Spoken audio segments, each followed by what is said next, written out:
This is the reading of day 30 of the Science of Mind textbook in 1 year. I'm reading from chapter 30, that is chapter 3, entitled The Spirit.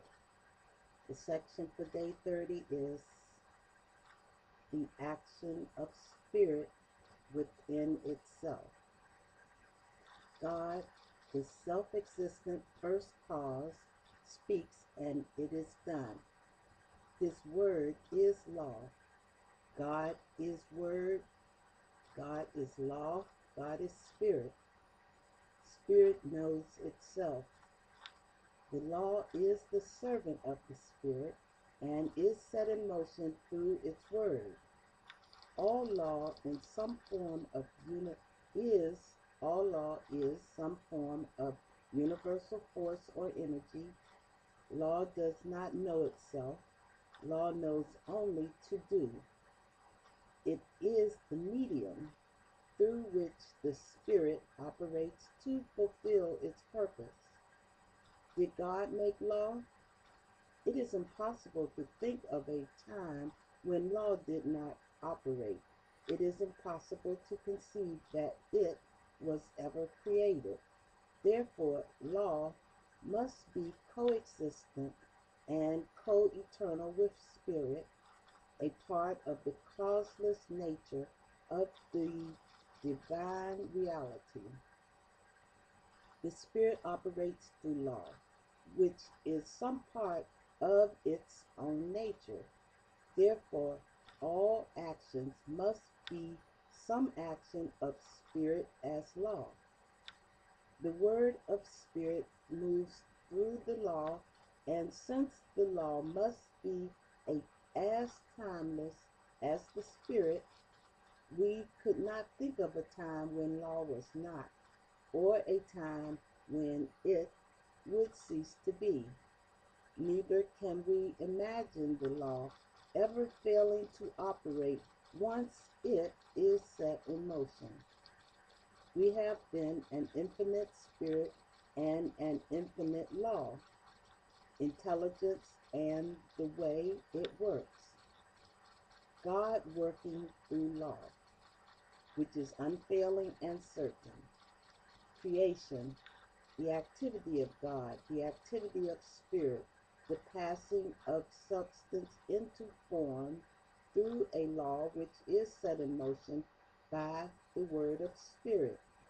Spirit is the same yesterday, today, and forever. So our thought cannot picture a time when the activity of spirit will cease.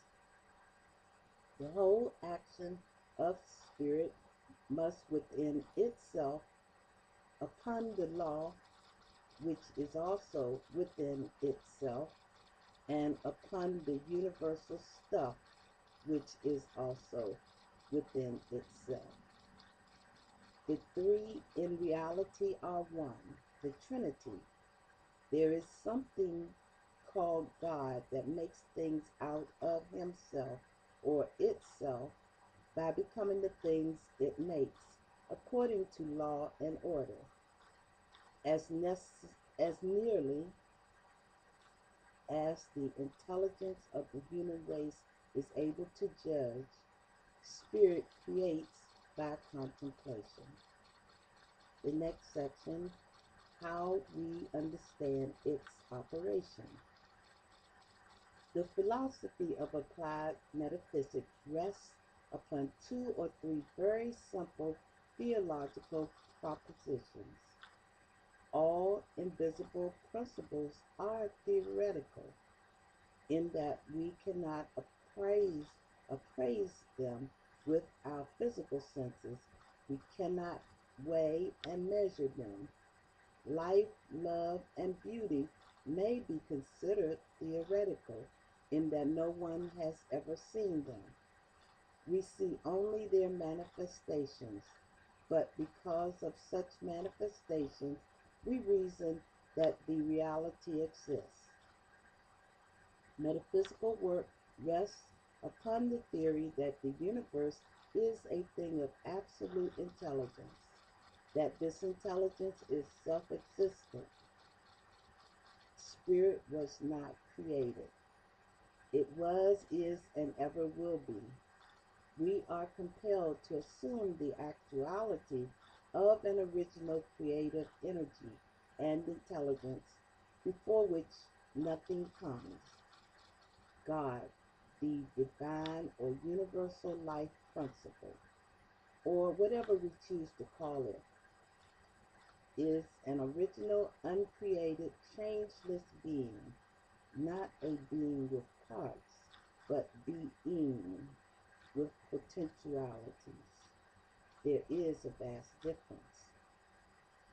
A present interpretation of the universe, according to one learned physicist, is that of an infinite thinker thinking mathematically.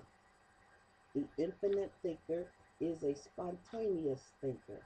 The infinite thinker thinks, and what follows is in a sequence of law and order, of cause and effect. This is the mathematics. The infinite thinker is the infinite thinker in movement is principle. The being of the infinite thinker is pure spirit, and may be thought of in a sense which we but dimly comprehend as the infinite or abstract essence of concrete personality and the cause of all objective and subjective manifestation. To express this more simply, God thinks. As the result of God's thought, law is set in motion, or the thought moves as law, in a field of cause and effect. Its movement is now mathematical. The only thing that is spontaneous is the creative thought itself, the contemplation of spirit. That's the end of today's reading for day 30 of the Science of Mind textbook.